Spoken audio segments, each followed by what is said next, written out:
Awesome. Welcome to another episode of my Wake Up Call. This is the podcast where I get to know people, and on the rare occasion they come back as a guest, I want to get to know what they're up to and what they're doing. This is a slightly different one because my guest is Dorie Clark, and if you don't know that name, you've been living under a rock. She's been named one of the top 50 business thinkers in the world by Thinkers 50. She's been recognized as the number one communication coach in the world by Marshall Goldsmith's Leading Global Coaches Awards. She's a consultant, a keynote speaker. She teaches executive education at Duke, their Fuqua School of Business and Columbia Business School. She's a Wall Street Journal best-selling author of The Long Game, Entrepreneurial You, Reinventing You, and Stand Out, which was named the number one leadership book of the year by Inc. magazine.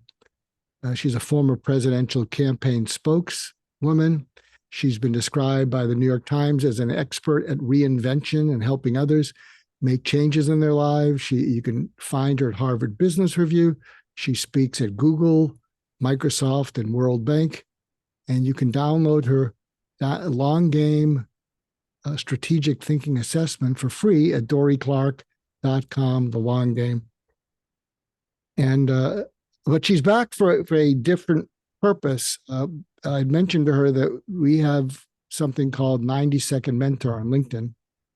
And in that, we gather and produce little bits of nuggets of wisdom. And I knew Dorie would be overflowing with them. So, Dorie, it's great to have you back. Mark, it's great to get to spend time with you. Thank you. It's always my pleasure, and it's a real honor because it's tough to pin this person down. But I've got to pin her down for a little bit with you. So why don't you, maybe you can even start out growing up that either a wisdom you heard from a wise grandparent, uncle, early coach, teacher, or mentor, and then I want you to share some of the things that you've learned, and especially nuggets of wisdom from your most recent book, The Long Game. And there you have it. Go with it. All right, I'll riff a little bit. Thank you so much, Mark. One piece of wisdom that I got when I was growing up that has been really impactful for me as an adult is something that my mom used to say, which was, if you want to get an invitation, you need to give an invitation. And I mean that literally, but it's also, I think, metaphorically very powerful. I think there's so many adults, business people, professionals that maybe don't feel like they have a strong network, or they don't have a strong professional community. I think that's especially true after COVID, where a lot of people let some of their more extended ties slip a little bit. And as a result, you're hearing so much now about, epidemics of loneliness and things like that. But people often just don't know where to start. They're like, well, I don't have a lot of friends, or I don't have a good professional community. And they just sort of shrug. And for me, this came to the fore, especially around 2014. I moved to New York City, and I knew some people, but I didn't really have close friends. I certainly didn't have a community per se. I just had kind of a starter kit of a few random people I knew. And so I realized that if I didn't want to sit at home by myself, I needed to do something about it. So I started organizing dinner gatherings, and I would do them, group dinner, 6, 8, 10 people at a restaurant. I would do it, sometimes once a week, sometimes twice a week. And I did it for years, and it became the engine of drawing together a strong community, not just for me, but it also helped other people. And so if you want to get an invitation, you need to give an invitation, I think is really powerful advice about controlling what you can control and really being proactive. I love that. Since these are conversational podcasts, can I share a tip with you that I've been giving to people? It's about how to win friends and influence VIPs. I'd love it. What I say is, most important VIP people write books. And if you go to their Amazon page, some of those books can have hundreds of reviews and 0 video reviews. And if you're the only one who has given a video review, that author is going to watch it. They may not read all the other reviews. And I say, and be sure when you do the video review that you really try to gather the essence that the author wanted people to get. And in your review, also mention on page 52, you talked about this, and this is how I found it helpful and used it, and I think other people can. That's going to indicate that you actually read the book. and often that will stand out because, to any of us who have written books, they're like our little children. We hope they're smart and bright, intelligent, and maybe a little bit beautiful, but we never know. So That's such a great point. Yeah, so that's a tip. But go on. So that's a wonderful thing. If you want to be invited, invite people. Absolutely. So another strategy that has been impactful for me is something that I talk about in my book, The Long Game. And it's the concept of what I call optimizing for interesting. I feel like, Mark, so many of the the people, so much of the conversation around the work that people should be doing is around finding your passion and following your passion. And of course, that's great if you have a passion and if you know what your passion is, God bless. But the problem that I see with so many people is they are frustrated. They even feel ashamed because they don't know necessarily what their passion is. Maybe they haven't figured it out at all. Maybe they had something they were excited about, but now they're feeling a little burned out and it's just not working for them. And so they feel really bad about it. They feel oftentimes trapped, like, oh gosh, well, I can't do anything until I figure out what my passion is. And so they get stuck as a result. Instead, what I like to suggest is that we figure ourselves out by doing. And so instead of, waiting for inspiration and sort of, instead of waiting for the apple to hit us on the head so that we know what our passion is, you have to live your way into it. So optimize for interesting really means that ultimately you just need, is something your passion? I mean, who knows, right? Do you know if the person's your soulmate? You probably don't until you have a date. And so similarly, do what's interesting. If something seems intriguing to you, give it a try. Move in that direction until it's not. If it never stops being interesting, then guess what? You probably found your passion. If it stops at a certain point being interesting, that's actually useful data because you're farther along the path and it helps you pivot and navigate. And you can say, you know what? This wasn't quite right, but maybe something over here. And it allows you to make better informed choices and come closer to identifying things you really care about. I love that. And especially the emphasis on just doing it instead of it just staying in your head. Someone once told me that, an idea that you don't do anything with is like that tree that falls in the forest that nobody hears.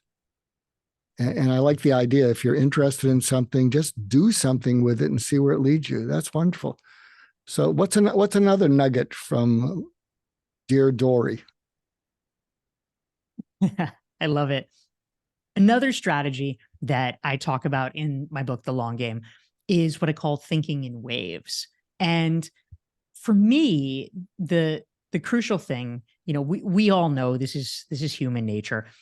People tend to keep doing things that they are good at, that they like, that they have been rewarded for.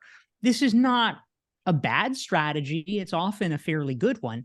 But like a lot of things, you run into trouble if you're overusing a strength. And so oftentimes you have people that just keep maxing things out in a certain area and they don't realize that the ground has shifted and it's time to move into a different phase. So what we need to be aware of is that, especially in our professional lives, the world is really made up of waves and of phases. And if you want to be successful, you need to get on the next wave before it's already crashing.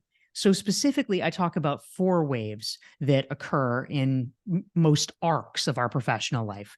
There's the learning wave, the creating wave, there's the sharing and networking wave, and then there's the reaping wave. And, broadly speaking, when you first enter a job or a field, you're going to soak everything in. You don't necessarily have a lot to contribute, but you're just taking it all in. But eventually, you need to ride the next wave where you start sharing your own ideas, making your own contribution. You can't keep being the fly on the wall forever. You also need to have a wave where you begin connecting with other people, building a network, socializing those ideas more broadly so they can actually have an impact. And then finally, you get to the reaping wave where you're really, firing on all cylinders. Things are going well. You're getting promoted. You can do this in your sleep. It's so satisfying. But if you persist at operating at this highest level for too long, eventually the world is probably going to pass you by. And so we need to disrupt ourselves and forcibly choose to go back into learning mode so that we don't find ourselves kind of pushed out ignominiously. So always being aware of the waves and what phase we're in, I think, is extremely useful in terms of keeping ourselves fresh in our careers. That's wonderful. It reminds me of Clayton Christensen, The Innovator's Dilemma. Yes, it's very true. It's sort of an individual application of the enterprise level work that he's talked about. Yeah, absolutely. That's wonderful. So keep sharing. These are all excerptable. Thank you. I love the idea for what you're doing in terms of, putting forward those kind of short nuggets. So, is there any wisdom from other people, from mentors that besides your mother, that you've and one of my mentors was Warren Bennis, big leadership guy. Yes. Yeah. And one of the things he would say is be more interested than interesting. Be more fascinated than fascinating. One of my favorite quotes from Warren was, boredom occurs when we fail to make the other person interesting. That's so great. I love that. Well, he hit me with wisdom every chance we met. I miss him every day because he was such just a wonderful person. And can I share an anecdote since this is a conversation? Please do. Yes. So after his 70th birthday, we were meeting for lunch, and he said, they made a big tribute for me in Boston. David Gergen led it. Jack Welch was there. Howard Schultz, Tom Peters. And he leaned over and he said, I usually get embarrassed by that, but I really liked it.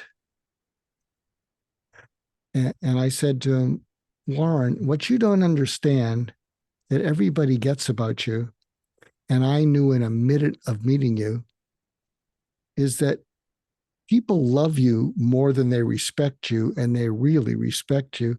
And one of the reasons they love you is because they can trust you to never hurt them. And you're not someone who suffers fools, and you're not a Pollyanna. And he looked at me and he said, Mark, a lot of tributes to me. That's the third best thing I've heard, and I can't remember 1 and 2. That's perfect. Yeah, absolutely. How did he get to be your mentor, Mark? How did you connect with Warren? Well, someone you might know from Duke, Christopher Gergen. Oh, yeah.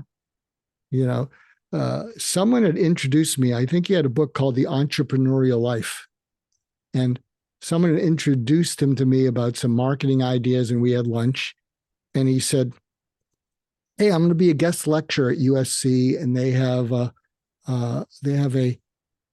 course called the art of leadership, something like that, and it's taught by Warren Bennis and the president of USC, Steve Sample.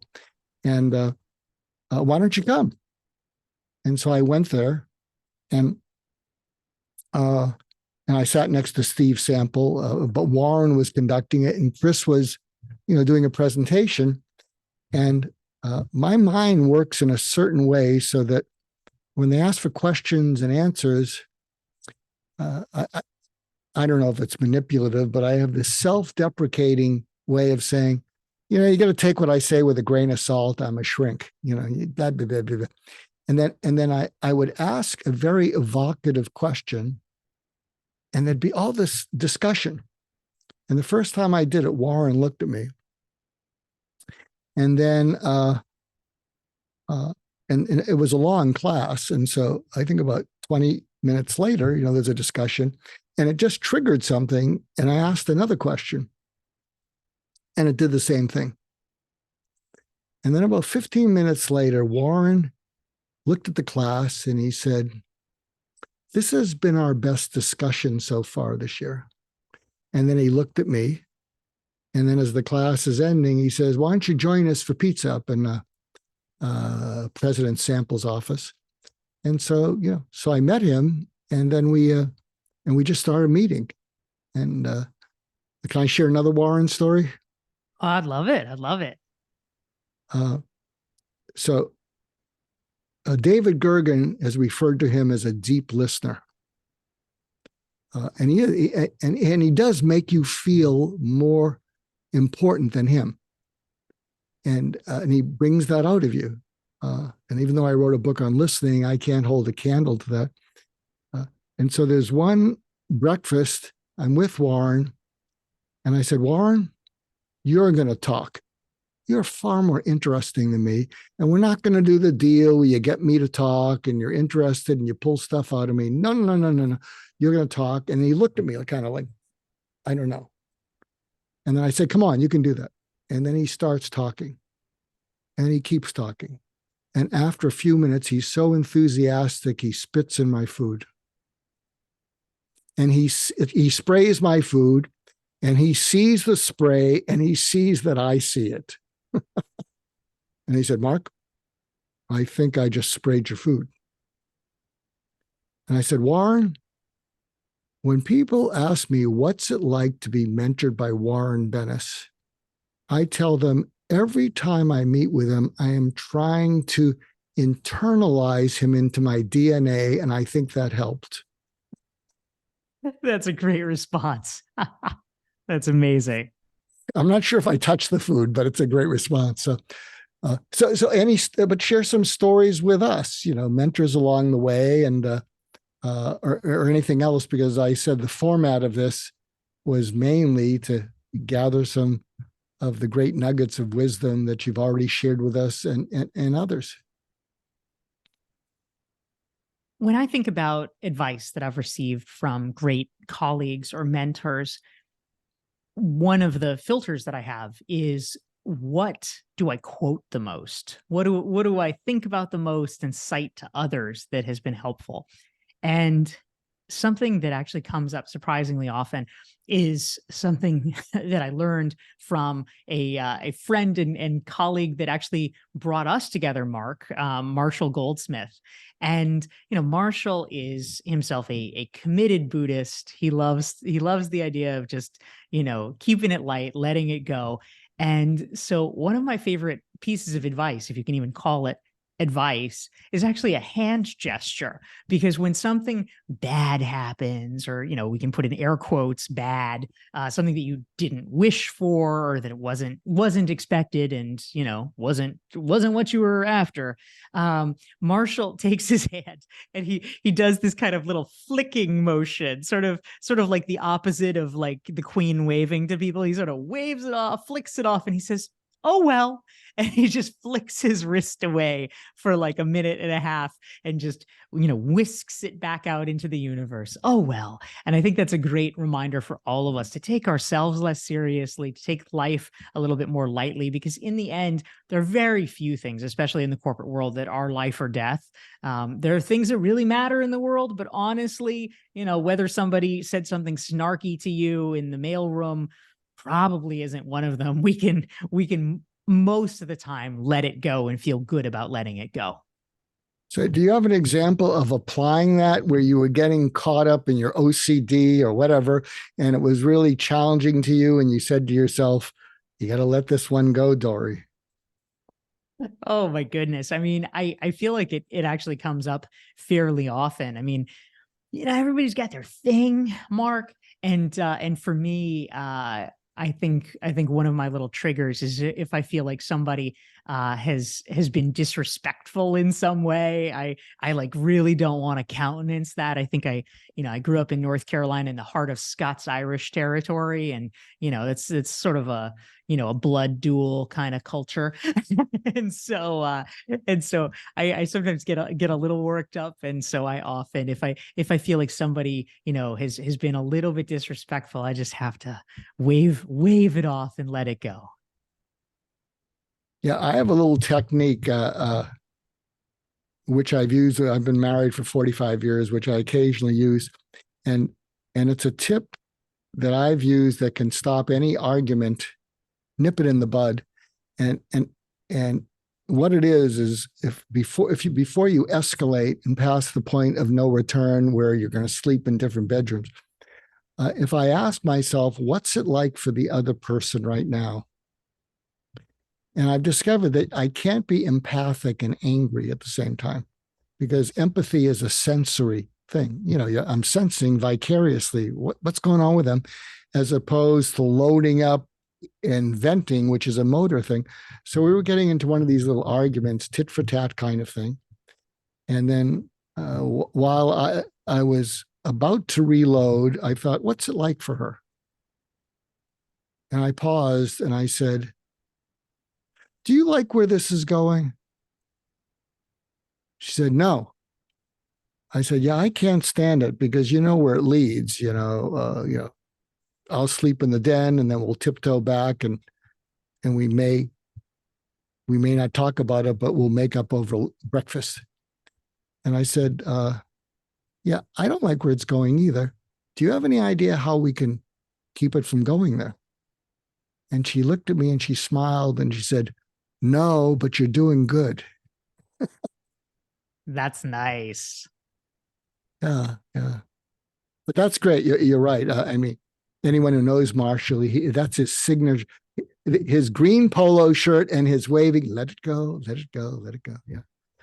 So other things that you've learned along the way, and if you're listening in, Dorie's been working on a Broadway musical for a number of years, and she pivoted to that as one of her interests after being inspired. So any nuggets of wisdom as a budding play producer? Thank you, Mark. Yes. So one of the concepts that I talk about in my book, The Long Game, which actually relates to my side pursuit of writing a musical that I am aiming at and hoping will reach Broadway in the next few years, is the concept popularized by Google of so-called 20% time. This is a concept that was originated by 3M. They called it 15% time. Google has 20% time, but the idea is very similar, which is that they encourage employees to spend a certain percentage, a certain relatively small percentage of their time on longer term speculative activities that are outside the day-to-day remit of their jobs. And it's not easy to do. And the crucial thing here, the crucial fact, is that most Google employees, the best estimates are 90% of Google employees actually don't do this, even though they are theoretically encouraged to do it. A certain small percentage does, but the reason it's so small is that it's hard. We kind of have the crushing weight of all of our day-to-day responsibilities. It seems frivolous sometimes to devote ourselves to things that don't have an immediate payoff when we're so busy. But the truth is, for Google, for instance, Google News, Gmail, were, big product lines were developed as a result of 20% time. And I think it's important for all of us as individual professionals to think about and consciously nurture our own 20% time. And if that percentage is too high, make it smaller, make it 10%, make it 5%. But we need to have something that we're working toward. We need to have some kind of skills building that we're doing to stay fresh, or we need to have an alternative interest or something that we're pursuing both to keep ourselves fresh and interested, to keep learning. Also, maybe, who knows, a hedge against developments. Some of us might be in fields that AI is going to eat in the next few years. Pays to have something else you're cultivating. In my case, for 7 years, I have been working on the side to learn, to attempt to master being a lyricist and librettist. That's a sort of script writer, you could say, for musicals and musical theater. And I've been working to develop that so that hopefully I can get a show advanced to Broadway. So that's the plan. What do you think of this notion? I had a coach who was coaching me, and one of the things he said is, we always guard our calendar. So calendar it. If you put it in your calendar and you're not a flaky person, you're basically going to show up. And I'm just thinking, as you're speaking, if you calendar it, you may feel reined in. Well, I'm not feeling particularly creative and I'm under the gun to do other things. Well, there's always something else. But what do you think of that notion of calendaring it?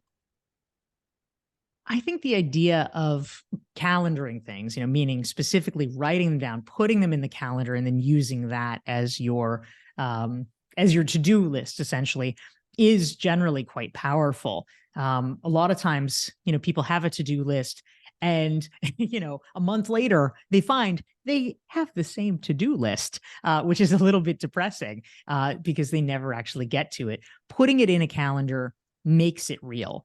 Now, the caveat here, the big proviso, is that it doesn't necessarily work for every personality type. Gretchen Rubin has a concept she calls the 4 tendencies. And essentially, it's sort of different personality types. And some people, of which Gretchen is one, are the sort of super responsible, like, okay, if I make a commitment to myself, I will keep it. If I say I'll go to the gym, I'll go to the gym. If I say that I'll work on making the script for that video, that's what I'm going to do at 3 p.m. tomorrow. But there's multiple other personality types that it doesn't work quite that well. And this is basically why personal trainers have a job, right? Like why would you need a personal trainer if you go to the gym and work out hard every time you said you would? I mean, they'd be all out of business. Many people need to have some kind of external force that is checking in so that they don't let down that external force. So a calendar, I think, is a good start, but you may have to layer things onto it. It might be, you know what? I'm going to say I'm going to write that script, but actually what I'm going to do is I'm going to make a date with Mark, and maybe we'll have a co-working session at 3 p.m. tomorrow, and I'll write my script and he can write his script. And that way I will get it done, not so much because I've made a commitment to myself, but because I don't want to let Mark down. And that works too. We basically have to find ways to outsmart ourselves.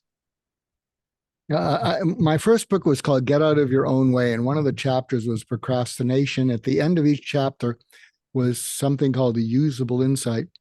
And the usable insight at the end of procrastination was, we procrastinate not because we're lazy, but because we're lonely. And the idea is that often we're forced to do things that were painful when we were young. And we made this promise to ourselves, when I get older, if something's painful, I'm just not going to do it. And this probably explains that if you're in college and your dorm or your fraternity or sorority is a mess, if you all say, we're going to clean it up this Saturday, it'll work. And I remember I was being interviewed by this African-American woman host. And I said, what is something you're procrastinating on? And she said, well, everybody says I should write a book. I've had all these experiences. And I said, how long have you been procrastinating on it? She said, about 3 years. And she was on the East Coast. I said, I want to try and experiment with you because I want to test this thing. We procrastinate because we're lonely, not lazy. I said, I'm going to call you every morning at 4 a.m. my time, 7 your time, which you say is the best time. And I'm going to say, no excuses. Get over to your computer, open it up. And what is the question that I should ask you that you will start answering? And we're going to do that every day. Wow. And we did that every day for a month. A couple of weeks later, she said to her audience, you know, that crazy psychiatrist in California, he's calling me and he's very nice, but he says no excuses. It's 4 a.m. and he doesn't get back to sleep that easily.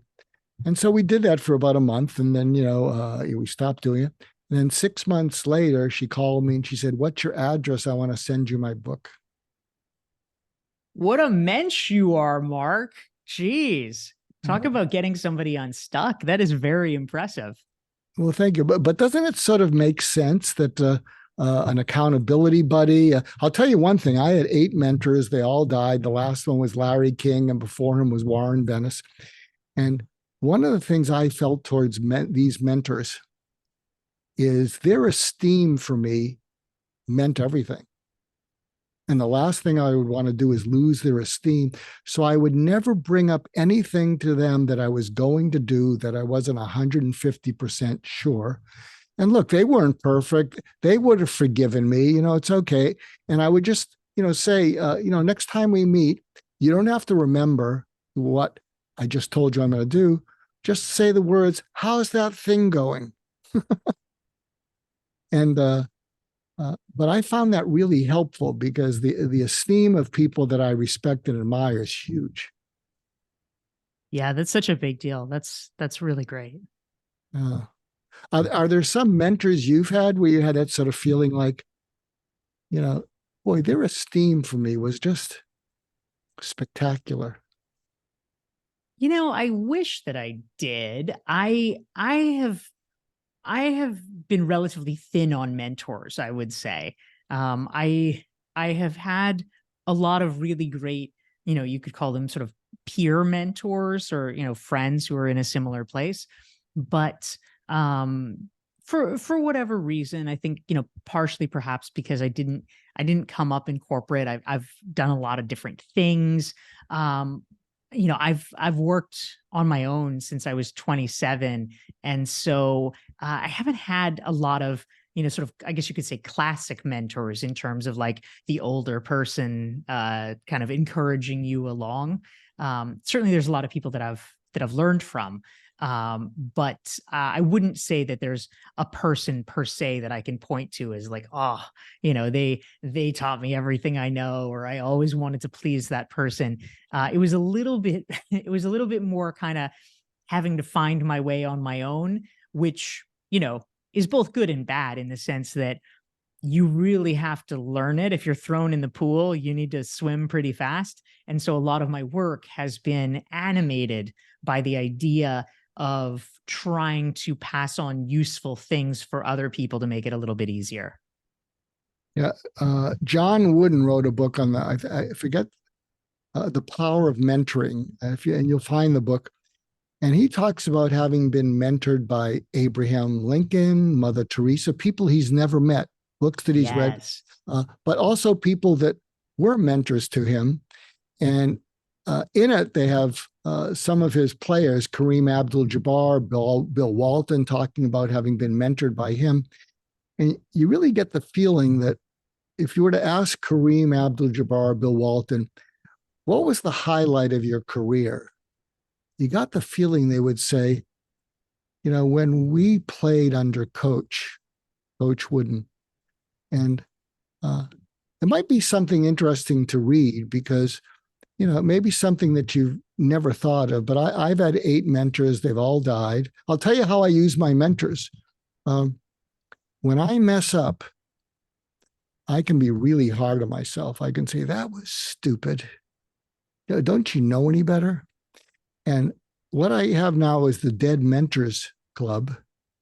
And when I mess up, like I'll be on a podcast and I'm totally unscripted, I'm totally spontaneous. And my last dead mentor was Larry King. I used to go to breakfast with him every day. And when I'm on a podcast, afterwards I'll say, Larry, wake up. And he goes, "What are you waking me up for, Mark? Larry, I need your help. What's this about?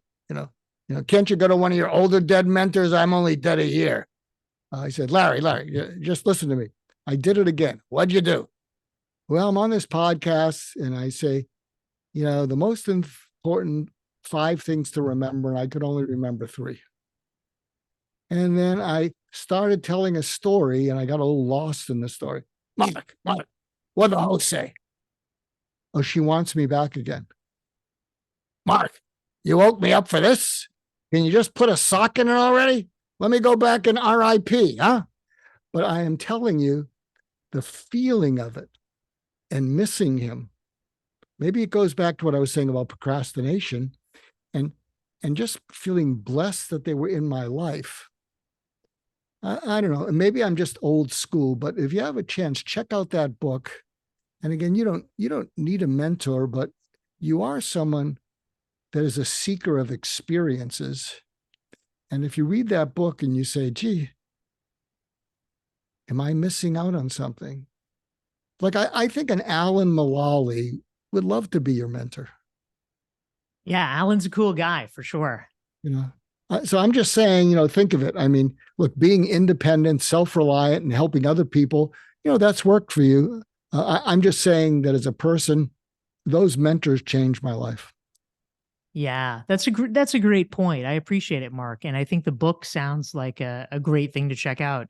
John Wooden too is certainly legendary. So I will look into that. I appreciate it. And you raise a great point. Perhaps I need to make myself more open. So thank you.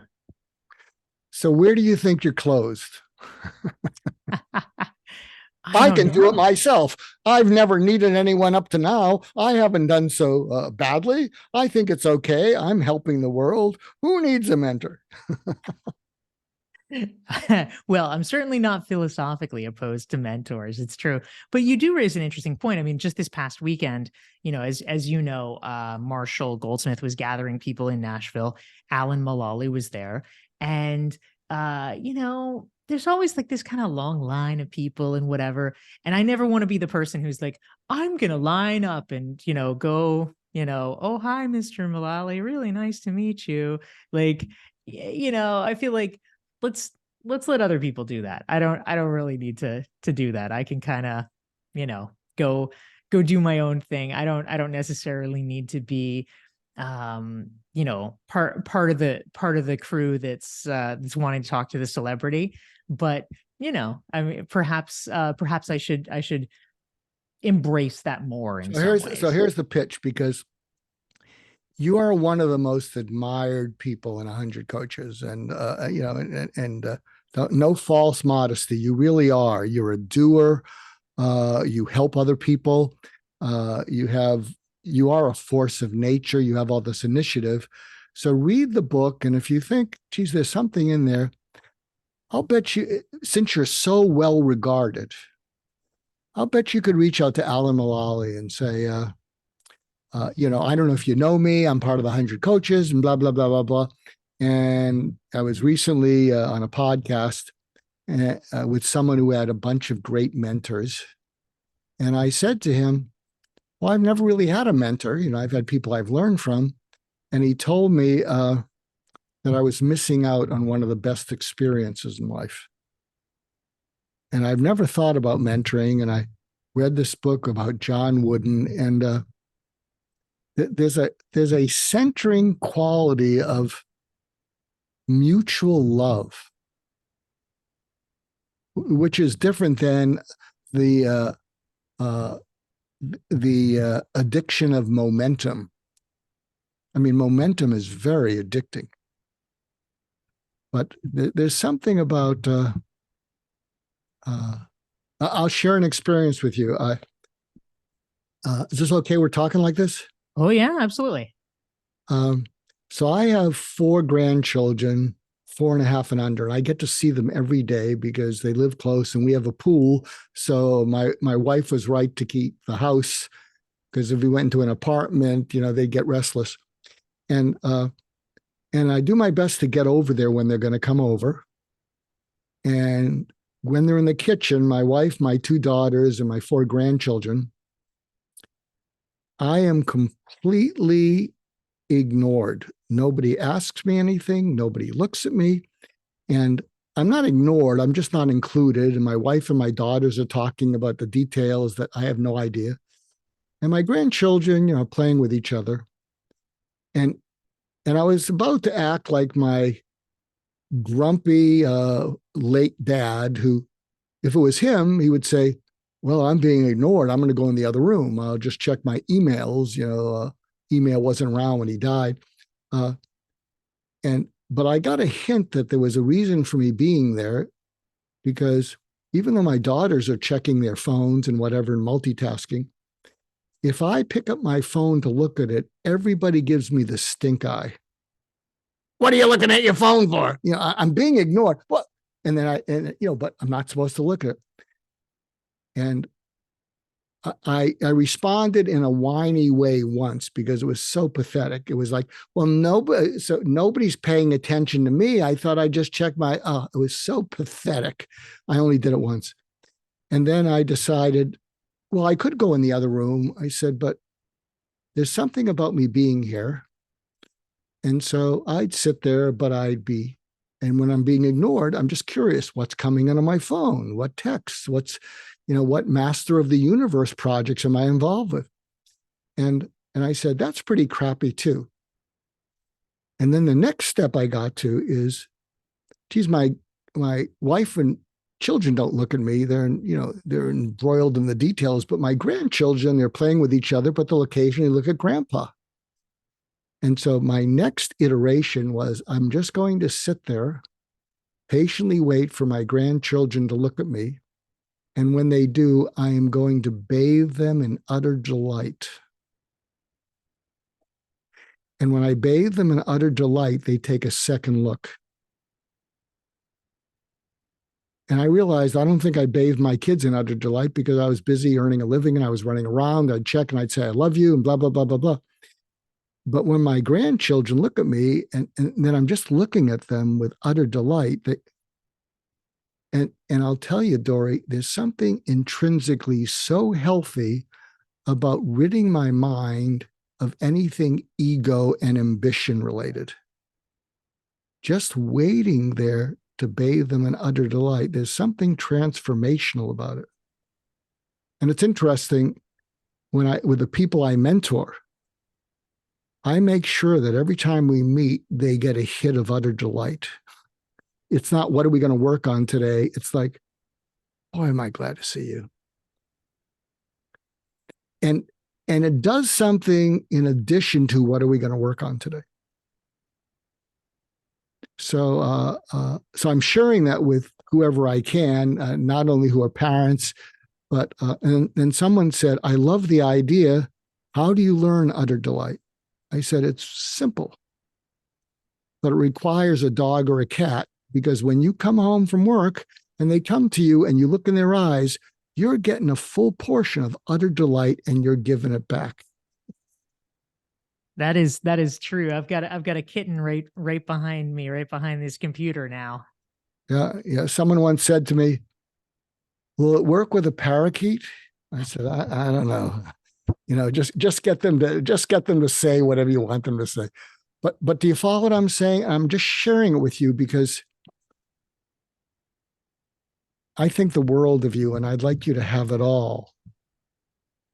And I think there's something that mentors that utter delight, and whoever I'm coaching, I always want to preface it, so that their first impression of me is, why am I smiling? And as it happens, a lot of marriages break down because they can't remember the last time their partner smiled at them. Yeah, for sure. There's a saying, relationships don't end because we stop loving each other. It's because we stop liking and feeling liked by each other. So anyway, that's enough. It was supposed to be yours, but you allowed me to speak. And I so admire you that if I can get a little bit of Dorie's mind here, I'm good to go. I love it. No, this is fantastic. This is good advice. And I appreciate the free coaching, Mark, because I think your perspective is really valuable. So I take it very much to heart. Thank you so much. You're welcome. So do check out the book, but I could see you approaching Alan because you're so well thought of. And you can even say, look, the worst he can say, I'm kind of busy, but I think you're so well regarded, it would be tough to turn you down, almost as tough as it would be for you to ask for it. I love it. I love it. Thank So, you. so where can people find out more about you? Oh, well, thank you so much, Mark. It's always a joy to talk to you. One way, one way in is my new book, The Long Game: How to Be a Long-Term Thinker in a Short-Term World. And if folks want to get a little taste of it, there's a free long game strategic thinking self-assessment. They can download it for free at dorieclark.com/the long game. And if you're listening in, do that. And my final thing to you is, if you're playing the long game, I don't want you to get to the end of your life and think, maybe I should have tried being mentored, just to try it out, just to see what it tastes like. That's great. It's not Rocky Road. Anyway, thank you, my friend, and thank you to our listeners, as always, for supporting the podcast and sharing it with others. And everybody, take care of yourselves, and everybody listening in, think of getting a mentor. It's a lot of times a mentor is it's a second chance at getting the kind of parenting, the connection that you might have missed out on. So take care, everyone, and take care, my friend Dorie. Thank you so much, Mark.